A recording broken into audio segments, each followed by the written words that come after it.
Misalnya orang Jawa itu doanya kan seolah-olah aneh-aneh ya, asal dia terhubung sama Tuhan kan nggak masalah.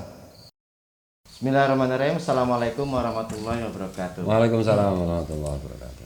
Jalur Cinta Rofa bersama Gus Fuad Pleret, Kiai milenial,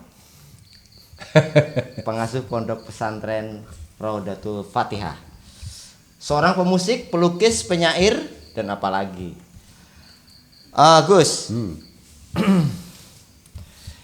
ini orang Islam ini, saya juga orang Islam. Katanya kok ribet sekali. Apa-apa harus pakai doa. Mau minum harus berdoa.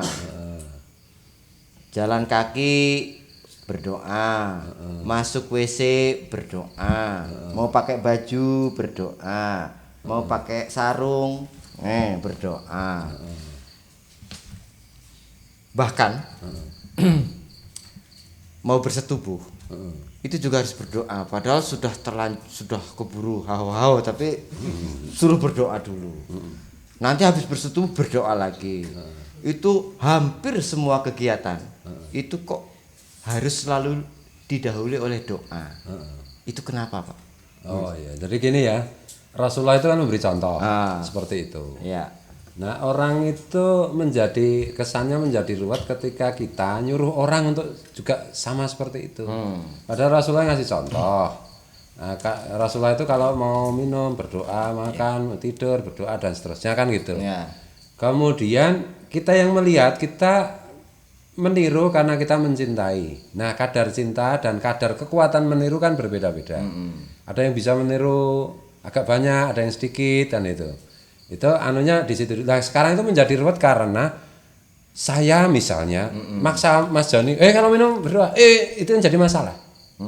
Tapi sebenarnya tidak menjadi masalah ketika ya seperti dulu di zaman Rasulullah itu, yang mau niru aja, yang enggak ya enggak apa-apa, wong itu enggak wajib kan. Tapi sebetulnya penting enggak doa itu? Kalau kita mau ini kan dari segi dari segi cara melaksanakan atau pandangan praktis itu. Ya. Tapi kalau pandangan filosofi sebenarnya kan Islam itu mengajari kita menyadari terus-menerus diri kita itu siapa kan gitu. Ya bayangkan gini, Gus. Orang mau bercermin, itu kan ada doanya. Doa untuk doa ketika bercermin. Begitu menyisir, itu juga berdoa. Doa ketika menyisir rambut. Nah, itu pengaruhnya apa? Jadi misalnya Kan cuma bercermin sama sisir rambut. kalau doa bercermin kan begini ya. Ya. Ya Tuhan, baguskanlah perilakuku.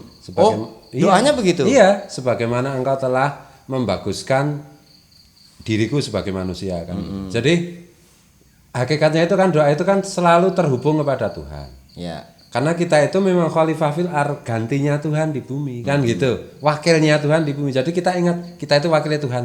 Kita menghubungi Tuhan terus supaya kita tidak terjerembab menjadi hewan atau lebih rendah dari hewan kan gitu. Karena di dalam diri manusia itu ada unsur ilahiyah ketuhanan dan ada unsur hewaniyah. Bahimiyah kan gitu. Jadi dengan mengingat Tuhan kita akan menjadi manusia. Tapi kalau kita lupa terus-menerus ya kita akan menjadi hewan atau lebih rendah dari hewan. Nah, persoalannya Gus, pada zaman sekarang, apalagi yang disebut zaman milenial sekarang lah, itu doa-doa kecil yang remeh, dianggap remeh lah, itu kok nampaknya sudah mulai ditinggalkan ya? Ya karena mungkin cara pengajarannya itu begini, karena teksnya itu bahasa Arab, jadi orang seolah-olah itu dipaksa cara berdoanya harus dengan bahasa Arab. Padahal kan enggak juga. Kalau saya ngajari begini, ini loh, Allahumma barik lana kalau mau makan, Allahumma barik lana fima razaqtana wa qina adzabannar. Ini bahasa Arabnya. Rasulullah ngajarinya bahasa Arab, kan gitu. Tetapi esensinya itu kalau kamu kesulitan mengucapkan bahasa Arab, kamu bisa langsung aja maknanya, kan gitu. Ya Allah berkailah kami makananku, dan seterusnya itu. Dan doa itu kan tidak harus diucapkan. Diucapkan itu untuk diamini, kan gitu. Diucapkan itu untuk memberikan contoh. Ketika kita misalnya berdoa sendiri, nah itu gini aja, dah selesai. Dan itu dibenarkan, iya. Dan itu bisa lebih cepat gitu. Makanya kalau ini ada humor gini ya. Orang pintar itu kalau berdoa cepat. Udah selesai. Dan hasilnya malah banyak. ada Kalau orang bodoh panjang sekali. lama karena keliru-keliru kan itu. Nah, kalau kita berdoa bersama-sama berjamaah kita dengan suara itu supaya yang mengamini itu bersepakat ini minta apa kita amini. Kalau misalnya ya Allah aku minta kayak kebetulan yang mengamini jamaahnya nggak setuju, enggak saya nggak mau amin kalau yang itu kan boleh aja. Tapi kalau berdoa sendiri itu ada satu sahabat itu begini, wahai Rasulullah, engkau telah mengajari aku banyak berdoa, tapi nggak satu pun saya hafal karena saya itu susah menghafal. Gimana ya Rasulullah? Padahal saya itu tetap pengen berdoa tapi nggak ada yang hafal sama sekali. Ya Rasulullah bilang, ya udah kamu kalau berdoa aja. Ya Allah aku minta seperti nabimu minta. Itu aja. Gitu aja. Iya, seperti doanya nabimu udah. Malah doanya nabi kan nggak bisa dihitung. Udah selesai. Hasilnya banyak lagi kan. Wah, ini rahasia luar biasa ini. Bisa saya praktekkan ya? Iya. Tapi gini Gus, katanya ini doa masuk kamar mandi ya. Itu katanya di kamar mandi itu kan ada makhluk-makhluk jahat, katanya jin atau apa. Itu kalau berdoa itu jinnya itu katanya nggak berani mengganggu. Apa itu benar? Kalau jinnya pengecut. Jadi gini lah. Doa itu kan sebenarnya adunga mukhul ibadah. Doa itu sum-sumnya ibadah. Doa itu saripatinya ibadah, artinya karena semua ibadah itu artinya mengingat Tuhan kan gitu. Jadi yang lebih penting itu perkara setan itu mau menggoda apa enggak ya. Kalau setan enggak menggoda ya berhenti aja dari setan kan gitu. Ya biasa aja kan gitu tuh. Saya udah berdoa kok setan tetap mengganggu ya. Ya mungkin doanya enggak khusyuk dan yang penting itu kan kalau dalam ibadah itu kita melaksanakan apa yang dicontohkan oleh Nabi. Perkara hasilnya itu ya terserah Allah juga.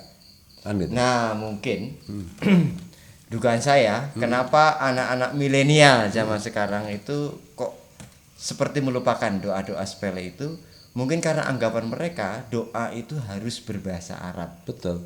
Iya. Padahal sebetulnya tidak. Bahkan tidak harus dengan kata-kata. Dalam pengertian aja misalnya ya Allah berikanlah saya ilmu yang banyak macam-macam. Itu kan lama kalau diucapkan. Bisa 1 menit. Kalau dibatin tuh setengah detik udah selesai. Kan gitu. Itu sudah mengandung minta ilmu, minta macam-macam bisa tak gitu. Sebenarnya kan gitu. Nah, ini kan problemnya pada cara mengajari atau problemnya cara mendidiknya itu gimana kan gitu toh. Bagi orang yang santri yang biasa menggunakan bahasa Arab, memang bahasa Arab itu lebih afdal, lebih mantap. Ya lebih mungkin lebih gitu ya. Merasa lebih mantap. Iya, merasa lebih mantap. Tapi kalau bagi orang umum ya gimana? Kan gitu toh. Jadi misalnya orang Jawa itu doanya kan seolah-olah aneh-aneh ya, asal dia terhubung sama Tuhan kan nggak masalah. Jadi bahkan begini Mas Joni, kalau tadi ini ya, kalau percakapan dengan ruh itu ya, kalau kita ketemu orang soleh atau ketemu Rasulullah di alam mimpi, itu nggak verbal loh bahasanya, nggak verbal, nggak dengan kata-kata, enggak, pengertian ke pengertian. Jadi meskipun tidak berkata-kata, tidak, kita tapi tahu. langsung paham apa yang di ini. Bahasa itu kan umurnya belum panjang juga. Nah, kalau kita belajar sejarah munculnya bahasa misalnya, itu kan belum panjang juga. Tapi pengertian ke pengertian itu ya sejak Tuhan menciptakan. Tapi yang jelas doa itu penting ya. Sangat penting. Jadi setiap kegiatan yang didahului oleh doa itu berbeda hasilnya dengan setiap kegiatan yang tidak didahului oleh doa. Iya, jadi memaksimalkan hasil. Salah satu manfaat doa itu memaksimalkan hasil, dan ya kalau makan lebih enak, lebih berempati kepada makhluk dan seterusnya itu loh. Lebih menjadi manusia lagi gitu, lebih manusiawi gitu. Tapi kalau kita asal makan ya apa bedanya dengan hewan, dengan apa kan gitu. Jadi dan di semua agama kan begitu sebenarnya. Doa itu untuk semua, bukan hanya Islam. Kebetulan warisan Islam mengenai doa-doa itu relatif lebih lengkap daripada mungkin di warisan doa di agama-agama lain. Di agama-agama lain mungkin sudah banyak yang lebih cepat punah lah. Di Islam itu lebih banyak yang terwarisi sampai hari ini. Sehingga kesannya kok rumit. Kesannya Islam itu memang doa. Iya, semua agama memang ajarannya doa semua. Setiap detik adalah doa kan gitu. Karena setiap detik kita mengingat Tuhan. Oke. Terima kasih Gus. Nggih, sama-sama. Masih di jalur Cinta Ropa. Kita akan bertemu lagi di episode berikutnya masih bersama Gus Fuad Pleret. Terima kasih. Assalamualaikum warahmatullahi wabarakatuh. Waalaikumsalam warahmatullahi wabarakatuh.